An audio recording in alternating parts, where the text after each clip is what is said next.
আল্লাহর হাবিব সাল্লাল্লাহু আলাইহি ওয়াসাল্লামের সাথে জিনদের মোট 6 বার সাক্ষাৎ হয়েছিল। জিন ওখানে দেখতে পেলেন একটা মরা সাপ পড়ে আছে, মরা সাপ। আপনারা রাস্তাঘাটে দেখেন গ্রামাঞ্চলে, তো মরা সাপ যখন পড়া দেখলেন, তিনি তার পাগড়ির কিছু অংশ ছিঁড়ে এই মরা সাপটাকে পেঁচায়া দাফন করে সেখানে আপনার মাটিতে পুঁতে ফেললেন, মানে দাফন করে ফেললেন। জিনরা আপনারা জানেন যে অনেক সময় সাপের আকার আকৃতি ধারণ করে, বিড়ালের আকার আকৃতি ধারণ করে, কুকুরের আকার আকৃতি ধারণ করে। মোহতারাম রাসূল আকরাম সাল্লাল্লাহু আলাইহি ওয়াসাল্লামের সাথে নাকি জিনদের কয়েকবার সাক্ষাৎ হয়েছিল। এ ব্যাপারে আপনার কাছে জানতে চাচ্ছি, আসলে রাসূল সাল্লাল্লাহু আলাইহি ওয়াসাল্লামের সাথে জিনদের সাক্ষাৎ আসলেই কি সত্য হয়েছিল? যদি থাকে প্রমাণ কি? অনেকদিন আগে মনে হয় আলোচনা করেছিলাম কোন এক মাহফিলে। আল্লাহর হাবিব সাল্লাল্লাহু আলাইহি ওয়াসাল্লামের সাথে জিনদের মোট 6 বার সাক্ষাৎ হয়েছিল। জিন জাতির দলবদ্ধভাবে সাক্ষাৎ হয়েছিল কয়বার? 6 বার। নবীজি সাল্লাল্লাহু আলাইহি ওয়াসাল্লামের সাথে 6 বার সাক্ষাৎ হয়েছিল। এর মধ্যে 2 বার হয়েছিল মক্কায়, 3 বার হয়েছিল মদিনায়, আর মদিনা মক্কার বাইরে হয়েছিল 1 বার। আবারও বলছি, আল্লাহর হাবিবের সঙ্গে জিনদের 6 বার সাক্ষাৎ হয়েছিল। এর মধ্যে মক্কায় হয়েছিল 2 বার, মদিনায় হয়েছিল 3 বার, মক্কা এবং মদিনার বাইরে হয়েছিল 1 বার। আপনি বলবেন যে কি, নবীজিকে দাওয়াত দিয়েছিলেন এই জন্য আল্লাহর নবী গিয়েছিলেন? না, জিনের অস্তিত্ব অনেক মানুষ এখন বিশ্বাস করে না, বুঝছেন? শোনেন, ভূত পেতনি এই সমস্ত জিনিস বিশ্বাস আপনি না করলে আপনার ঈমান যাবে না, কিন্তু জিনের অস্তিত্বকে যদি আপনি অস্বীকার করেন, আপনি কাফের হয়ে যাবেন। আপনি বলবেন, হুজুর এটা আবার কেমন কথা? আমরা তো অনেকে বিশ্বাস করি না, জিন বলতে কোনো কিছু আছে, অনেকেই কিন্তু বিশ্বাস করে না। আপনি যদি বিশ্বাস না করেন, কোরআনের অনেক আয়াতকে আপনাকে অস্বীকার করতে হবে। দেখেন সূরা যারিয়াত, আল্লাহ তাআলা কি বলছেন? ওমা খলাকতুল জিন্না ওয়াল ইনসা ইল্লা লিয়াবুদুন, মানুষ আর জিনকে আমি আল্লাহ তাআলা ইবাদতের জন্য তৈরি করেছি, সৃষ্টি করেছি। তাহলে এই আয়াতে আল্লাহ যে জিনের কথা বললো, আপনি অস্বীকার করলে আয়াতের সাথে আপনি সাংঘর্ষিক কাজ করলেন। 2 নম্বর আসেন, আল্লাহ সুবহানাহু ওয়া তাআলা একটি সূরা নাজিল করেছেন, যে সূরাটির নাম হচ্ছে সূরা জিন। এখানে আল্লাহ তাআলা কি বলছেন? কুল উহিয়া ইলাইয়া আন্নাহু ইসতামা'a নাফারুম মিনাল জিন্নি ফাকালু ইন্না সামি'না কুরআনান আজাবা। ইনসান নামে কোনো সূরা আল্লাহ তাআলা নাজিল করেন নাই, কিন্তু জিন নামে আল্লাহ তাআলা একটা স্বতন্ত্র সূরা নাজিল করেছে। চিন্তা করা যায়? তাহলে আপনি যদি জিনের অস্তিত্বকে অস্বীকার করেন, তাহলে আপনি ঈমান থেকে খারেজ হয়ে যাবেন, কাফের হয়ে যাবেন ডিরেক্ট। তো আল্লাহর হাবিব সাল্লাল্লাহু আলাইহি ওয়াসাল্লামের সাথে কীভাবে সাক্ষাৎ হয়েছিল? আব্দুল্লাহ ইবনে আব্বাস রাদিয়াল্লাহু তাআলা আনহু থেকে বর্ণিত, এক রাতে আল্লাহর হাবিব সাল্লাল্লাহু আলাইহি ওয়াসাল্লামকে না পেয়ে সাহাবা ইকরাম একেবারে উদ্বিগ্ন হয়ে পড়লেন যে নবীজি গেল কোথায়? আসলে নবীজি কোথাও নেই, আসলে নবীজি গেলেন কোথায়? তিনি ফিরে এসে বললেন, আমার কাছে একদল জিন এসেছিল, আমি তাদের সঙ্গে যাই এবং তাদের সম্মুখে কোরআন তেলাওয়াত করি। আল্লাহর হাবিব সাল্লাল্লাহু আলাইহি ওয়াসাল্লাম বলছেন, অতঃপর নবী সাল্লাল্লাহু আলাইহি ওয়াসাল্লাম আমাদের নিয়ে যান, আমাদেরকে তাদের চিহ্ন এবং তাদের আগুনের চিহ্ন দেখান। সহিহ মুসলিমের হাদিস নাম্বার 450। সাহাবীদেরকে নবীজি গিয়ে জিনের চিহ্নও দেখিয়েছেন, এবং সেই সময় জিনরা তাদের প্রধান খাবারের কথা বলেছে যে আমাদের প্রধান খাবার হচ্ছে হাড্ডি, এই জন্য হাড্ডি যেখানে সেখানে ফেলে রাখতে নিষেধ করা হয়েছে। এরপর আসেন, জিনদেরকে সাহাবী বলা যাবে কিনা? আল্লাহর হাবিব সাল্লাল্লাহু আলাইহি ওয়াসাল্লামের সাথে যেহেতু জিনদের সাক্ষাৎ হয়েছে এবং কোরআন হাদিস দ্বারা সেটা প্রমাণিত, তাই যেসব জিন ইমানের সঙ্গে নবীজির সাক্ষাৎ পেয়েছেন তারা জিন সাহাবী হিসাবে আখ্যায়িত হবেন, এটা স্বাভাবিক। এখানে আপনার অস্বীকারের কোনো সুযোগ নেই, এবং ফাতহুল বারীর মধ্যে এভাবেই লেখা আছে, আল্লাহর হাবিব সাল্লাল্লাহু আলাইহি ওয়াসাল্লামের সাহাবী হিসেবে তারা অন্তর্ভুক্ত হবে। জিন সাহাবীদের সঙ্গে মানুষের একাধিক সাক্ষাতের প্রমাণও রয়েছে। একবার ওমর ইবনুল আব্দুল আজিজ রাহিমাহুল্লাহ, তিনি রাস্তা দিয়ে হেঁটে যাচ্ছেন, খেয়াল করেন, রাস্তা দিয়ে যখন হেঁটে যাচ্ছেন ফুলাত এলাকায় হাঁটছিলেন। এলাকাটার নাম ছিল কি? ফুলাত। ওখানে দেখতে পেলেন একটা মরা সাপ পড়ে আছে, মরা সাপ। আপনারা রাস্তাঘাটে দেখেন গ্রামাঞ্চলে, তো মরা সাপ যখন পড়া দেখলেন, তিনি তার পাগড়ির কিছু অংশ ছিঁড়ে এই মরা সাপটাকে পেঁচায়া দাফন করে সেখানে আপনার মাটিতে পুঁতে ফেললেন, মানে দাফন করে ফেললেন, গেড়ে ফেললেন। তখন একজন বলল, হে সারাক, আমি সাক্ষ্য দিচ্ছি রাসূল আকরাম সাল্লাল্লাহু আলাইহি ওয়াসাল্লামকে বলতে শুনেছি, তুমি ফুলাত নামক স্থানে মারা যাবে এবং একজন নেককার ব্যক্তি তোমাকে দাফন করবে। ওই সাপকে উদ্দেশ্য করে বলতেছে ওই ব্যক্তি। আচ্ছা, ওমর ইবনে আব্দুল আজিজ রাহিমাহুল্লাহ বললেন, তোমার প্রতি আল্লাহর অনুগ্রহ করুন, তুমি কে? লোকটি বলল, আমি রাসূল সাল্লাল্লাহু আলাইহি ওয়াসাল্লাম থেকে কোরআন শ্রবণকারী জিনদের একজন। এই তার মানে এখানে কি ওমর ইবনে আব্দুল আজিজ রাহিমাহুল্লাহ পাগড়ি ছিঁড়ে যে সাপটাকে পেঁচায়া দাফন করে দিলেন, এই সাপের পাশে মানুষের আকৃতি নিয়ে একজন জিন স্বীকৃতি দিল যে এটা আমাদের সদস্য ছিল। আল্লাহর হাবিব সাল্লাল্লাহু আলাইহি ওয়াসাল্লামের কাছে এই জিন বাইয়াত হয়েছিল এবং কোরআন শ্রবণ করেছিল, আমিও তাদের একজন। জিনরা আপনারা জানেন যে অনেক সময় সাপের আকার আকৃতি ধারণ করে, বিড়ালের আকার আকৃতি ধারণ করে, কুকুরের আকার আকৃতি ধারণ করে। তো আমি নিজে ছিলাম ওই সফরের মধ্যে আল্লাহর হাবিবের সঙ্গে সাল্লাল্লাহু আলাইহি ওয়াসাল্লাম, এবং এই সাপটা মূলত সাপ না, সাধারণ সাপ না, এটা জিন। তো আপনার হাত দিয়ে, আপনি যেহেতু নেককার ব্যক্তি, আপনার পাগড়ির মাধ্যমে আল্লাহ তাআলা তার দাফনের ব্যবস্থা করলেন। সুবহানাল্লাহ। এবার আসেন, এরকম জিনদের আসলে সংখ্যা কত? আল্লাহর হাবিব সাল্লাল্লাহু আলাইহি সাল্লামের সাথে যে দেখা সাক্ষাৎ হয়েছে, অনেক সময় মানে আপনার বড় দল নিয়েও জিনরা সাক্ষাৎ করেছে। তো মোট জিনদের সংখ্যা কত যারা আল্লাহর হাবিবের সাক্ষাৎ পেয়েছেন?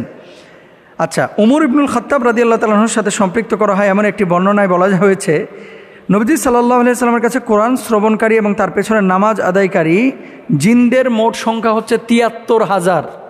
একজন দুইজন জিন কিন্তু না, ৭৩,০০০ জিন আল্লাহ নবীর সরাসরি সাক্ষাৎ পেয়েছেন। সুবহানাল্লাহ। আল ইসাবার মধ্যে এভাবেই লেখা আছে। কয়েকজন জিনের নাম বলে দিই যারা আল্লাহর হাবিবের সাক্ষাৎ পেয়েছিলেন। আল্লামা ইবনে হাজার আসকালানী রাহিমাহুল্লাহ তার আল ইসাবা ফি তামিজ সাহাবা বইয়ে ২২ জন জিনের নাম উল্লেখ করেছেন যারা আল্লাহ নবীর সাহাবী ছিলেন, মানে জিন সাহাবী। এর মধ্যে একজন হচ্ছেন হামা, আরেকজনের নাম হচ্ছে আহকাব, আরেকজনের নাম হচ্ছে আরকাম, এরপরে মুতাকিদ, এরপরে জাওবা, এরপরে হাসির রাদিয়াল্লাহু তাআলা আনহুম। এছাড়াও আরও কিছু জিন আছে যাদের ব্যাপারে নাম এমনভাবে উল্লেখ করা হয় যে ওয়ারদান, খিরকা, ফারিয়া, সামহাদ, জাওবা, জুলাব, সারিস, উরফা, লাখাম রাদিয়াল্লাহু তাআলা আনহুম, ওনাদের কথা বলা হয়েছে। তো আসলেই জিনের অস্তিত্ব অস্বীকারের সুযোগ নেই, আল্লাহ নবীর সাক্ষাৎ তারা পেয়েছে, এটা প্রমাণিত। আল্লাহ বুঝদান করুক। এ পর্যায়ে দ্বিতীয় যে প্রশ্নটি আমাদের কাছে এসেছে যে মোহতারাম, দিনাজপুর, ঠাকুরগাঁও, লালমনিরহাট, আবার শুনি যে চিটাগাং, কুমিল্লাতেও কিছু অঞ্চলে জামাই মেলা হয়ে থাকে, জামাই মেলা। আবার কখনো কখনো বউ মেলাও দেখা যায় হিন্দুরা করে বাংলাদেশের বিভিন্ন অঞ্চলে। তো এই যে জামাই মেলা, বউ মেলাকে ইসলাম অনুমোদন করে কিনা? ভেরি ভেরি ইম্পর্ট্যান্ট একটা বিষয়। যখন সোশ্যাল মিডিয়ায় কোনো বিষয় এরকম চলে আসে, মানুষের কাছে দুটো মেসেজ যায়, একটা হচ্ছে বৈধতার, আরেকটা হচ্ছে কালচারাল। এই বিষয়টাকে আমাদের কৃষ্টি কালচারের সাথে সম্পৃক্ত কিনা, আমরা পালন করব কিনা। এই ধরনের মেলাগুলোতে কি হয় সাধারণত, এই যে জামাই মেলা, তারপরে বউ মেলা, এগুলো দেখবেন কেউ চুরি বিক্রি করে, কেউ জুয়া খেলে, কেউ নাচানাচি করে, কেউ মিষ্টি বিক্রি করে, কেউ মুরগি বিক্রি করে, কেউ কেউ মাছ বিক্রি করে। এই মাছগুলো নিয়ে যে বাসায় রান্নাবান্না হয়, মেলায় বৈধ জিনিস বেচা কিনা করা বাজারের মতো, এটা কিন্তু হারাম না। তাহলে সমস্যাটা কোথায়? আপনি যে কাজটা করতেছেন শরিয়া অনুমোদন করে কিনা, বুঝছেন? এই সমস্ত মেলাগুলোতে এক শ্রেণীর মেয়েও পাবেন, ছেলেও পাবেন যারা উদ্ভট আচরণ করে। মেয়েরা সাজুগুজু করে মেলাগুলোতে যায়, অনেকে ড্যান্স করে, অনেকে টিকটক করে, অনেকে ঠোঁটে লিপস্টিক লাগায়, অনেকে হাতে নেল পালিশ লাগায়। এমন আচার আচরণ এবং ভঙ্গিমা প্রকাশ করে যেগুলো আসলে শরিয়া অনুমোদন করে না। এটা কিন্তু আপনার মেলার মধ্যে পাবেন।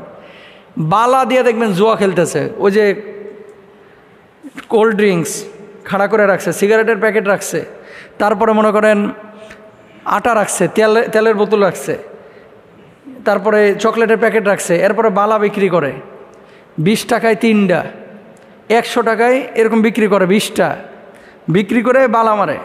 হারাম, অথচ মেলাগুলোতে হচ্ছে। আচ্ছা, আপনি যে কোনো কাজ যখন আমাদের দেশে যেখানে যে স্থানে আপনি দেখবেন, প্রথমে দেখবেন শরিয়া অনুমোদন করে কিনা। এই সমস্ত মেলাগুলো এগুলো মুসলমানদের কালচার থেকে আসে নাই এবং বাঙালি কালচার থেকেও আসে নাই। এগুলো এসেছে মূলত ওপার বাংলা থেকে, দাদাদের দেশ থেকে এসেছে। এগুলো বাংলাদেশের কালচার ছিল না। তো যদি থাকতো তাহলে বাংলাদেশের প্রতিটা জেলাতে থাকতো, প্রতিটা জেলাতে থাকতো। তো আপনি যদি এই সমস্ত উপলক্ষকে কেন্দ্র করে পাপের কোনো আয়োজন করে ফেলেন, তাহলে আপনি শরিয়ার বিপক্ষে অবস্থান নিচ্ছেন এবং এগুলো তখন গুনাহ হবে। আর হ্যাঁ, জামাইকে ইনভাইট করলেন, বউকে ইনভাইট করলেন, জামাইকে বউকে ভালো মন্দ খাওয়া, মানে রান্নাবান্না করে আপনি খাওয়া বিদায় করে দিলেন, এতে কোনো সমস্যা নাই। কিন্তু আয়োজনগুলো যেগুলো হয়, মেয়ে নিয়ে গিয়ে নাচানো হয়, গাওয়ানো হয়, এরকম আচরণও আমরা দেখেছি বিভিন্ন মেলাতে হয়। এগুলো আমাদের কাছে প্রশ্ন আসে, কেন এগুলো নিষিদ্ধ বলেন তো? 1 নম্বর, গান বাজনা, মদ, জুয়া, লটারি, পর্দার বিধান। গান বাজনা হয়, মদ হয়, নেশা হয়, জুয়া হয় অনেক অনেক মেলাতে, সব মেলার কথা বলতেছি না। তবে এই পাপগুলোর কোনো না কোনো একটা পাপ প্রত্যেকটা মেলার সাথে জড়িত, এই জন্য এটা হারাম, নিষিদ্ধ। বেচা কিনা কিন্তু নিষিদ্ধ না। এরপর আসেন, আল্লাহ তাআলা পবিত্র কোরআনুল কারিমে মদ, জুয়া, বলি এবং ভাগ্য গণনা সম্পর্কে বলেন, হে ইমানদারগণ, মদ, জুয়া, দেবতার নামে বলি দেওয়া, লটারি দ্বারা ভাগ্য গণনা করা শয়তানের অপবিত্র কাজ। রিজ্জুম মিনাশ শাইতান, হাদিস কোরআনুল কারিমে আল্লাহ সুবহানাহু ওয়া তাআলা বলেছে। এগুলো কার কাজ? শয়তানের কাজ, এগুলো ভালো মানুষের কাজ না, সুতরাং এগুলো করা যাবে না। 3 নম্বর, পর্দার বিধান সম্পর্কে আল্লাহ সুবহানাহু ওয়া তাআলা কি বলছেন? কুল্লিল মুমিনাতি ইয়াগদুদনা মিন আবসারিহিন্না ওয়া ইয়াহফাযনা ফুরুজাহুন। এই যে এই সমস্ত মেলাগুলোতে জামাই বউ যারা যায় ম্যাক্সিমামই সাজা গুজা যায়, এই মেলাগুলোতে কি খাস পর্দা মেনটেন করা হয়? করা হয় না, এই জন্য এটা নিষেধ। 4 নাম্বার, এই সমস্ত মেলাকে কেন্দ্র করে অনেক সময় শ্বশুর এবং জামাইয়ের মধ্যে একটু ভুল বোঝাবুঝি হয়। কেমন? শ্বশুর বেচারার পকেটে টাকা নাই, এখন মেলা বসেছে, জামাইকে দাওয়াত না দিলে অনেক সময় গ্রামের মানুষ রাগিয়া যায়। অথবা মেয়ে পক্ষ চিন্তা করে যদি এই সময় জামাইকে না ডাকি, সবাই ডাকতেছে, মানুষে কি বলবে। তা আপনি যে কোনো কাজ করবেন মানুষকে দেখানোর জন্য না, তো আপনি যে কোনো কাজ করবেন আল্লাহকে দেখানোর জন্য। বেচারার পকেটে টাকা নাই, ঋণ করে হলেও এই জামাইকে দাওয়াত দিচ্ছে। আবার জামাই বেচারাও বিপদে আছে, ধান টান লাগাইছে, এখন পকেটে টাকা নাই। এই শ্বশুরবাড়ি থেকে দাওয়াত দিয়েছে, বড় কাতল মাছ নিয়ে যেতে হবে, একটা কাতল মাছের দাম 3,500 টাকা বড়, এই মেলা থেকে কিনে নিয়ে যেতে হবে। এখন জামাইয়ের পকেটে টাকা নাই।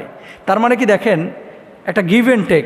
জামাইকে দাওয়াত দেওয়া হচ্ছে, শ্বশুর খাওয়াচ্ছে, আবার জামাই শ্বশুরের জন্য কিছু নিয়ে আসছে। তা আপনার সিচুয়েশনটা তো বুঝতে হবে। মেহমানের জন্য দরজা সবসময় উন্মুক্ত থাকবে, যখন খুশি মেহমান আসবে, খাবে, ঘুরবে। কিন্তু আপনি যদি এই ধরনের কোনো অ্যারেঞ্জ করে মানুষের ওপরে কোনো বিষয়কে আপনি চাপিয়ে দেন, তাহলে এটা জুলুমের মতো হয়ে যায়।